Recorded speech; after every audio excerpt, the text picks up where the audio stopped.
છું।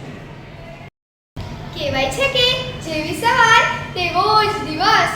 નરેન્દ્રજી વિશે કહી શકાય કે તેમના જીવનની સવાર ખરેખર મંગલમય હતી। પોતાનું સુઘડ સુંદર શરીર, ગૌરવર્ણ મોટી ચમકદાર આંખો અને ઉભરતી પ્રતિભાના કારણે તેઓ સ્વાભાવિક જ બધાના પ્રેમનું પાત્ર બનતા। ઊંચી ઉડાન ભરનારા, સેંકડો સ્વપ્નથી ભરેલું મન, પ્રેમથી પરિપૂર્ણ હૃદય, કુશાગ્ર બુદ્ધિ, અમાપ કાર્યક્ષમતા તથા અદમ્ય ઉત્સાહ। નરેન્દ્રજી બાળપણથી જ અદ્વિતીય હતા। આ બધામાં સર્વોપરી હતા તેમનો ઈશ્વર પ્રત્યેનો સ્વાભાવિક ઝુકાવ। નરેન્દ્રજી અર્થાત ભાવિ સ્વામી વિવેકાનંદનો જન્મ 12 જાન્યુઆરી 1863ના દિવસે થયો હતો। આ મકર સંક્રાંતિનો દિવસ હતો। એક મહાન હિન્દુ પર્વ ઉજવનારા લાખો નારીઓએ અજાણતા જ નવજાત શિશુનું સ્વાગત કર્યું।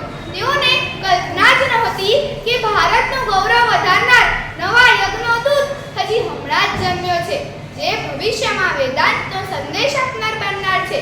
જ્યારે નવજાત શિશુનું નામકરણનો પ્રસંગ આવ્યો ત્યારે ઘણી ચર્ચા થઈ। પછી તેના માતાને પૂછ્યું। માતાએ બાળકના આંખોના ઊંડાણ માપ્યા, જાણે કે તે અંતરાત્માનો ક્યાસ કાઢી રહી હતી। થોડાક સમય માટે અદ્ભુત શાંતિ છવાઈ ગઈ।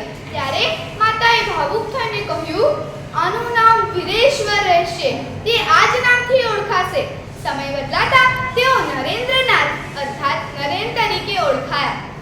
જ્યારે માં ભુવનેશ્વરી પોતાના ખોળામાં સ્વસ્થ અને સુંદર બાળકને જોતી ત્યારે તેના આંખોમાંથી આંસુ વહેવા લાગતા, કારણ કે ઘણી પૂજા અને પ્રાર્થનાના ફળ સ્વરૂપે તેઓને સુંદર અને સ્વસ્થ બાળક પ્રાપ્ત થયો હતો। કારણ કે આ કોઈ સામાન્ય બાળક નહોતો, તેમાં એક પ્રચંડ શક્તિ છુપાયેલી હતી। આપણે જ્યારે સ્વામીજીના જીવનનો અભ્યાસ કરીએ ત્યારે આપણને ખાતરી થાય છે તેઓ સર્વ દ્રષ્ટિથી અદ્વિતીય હતા। ભારતને એમની જેમ વધુ પ્રેમ કરનાર, આ દેશ માટે અત્યંત ગર્વ કરનાર અને રાષ્ટ્રના હિત માટે ઉત્સાહપૂર્વક કામ કરનાર અન્ય કોઈ નહોતો।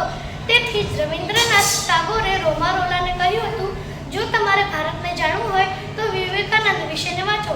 એકવાર પોતાના વિશે બોલતા સ્વામીજીએ કહ્યું હતું કે તેઓ કન્ડેન્સ્ડ ઇન્ડિયા, સંક્ષિપ્ત ભારત હતા।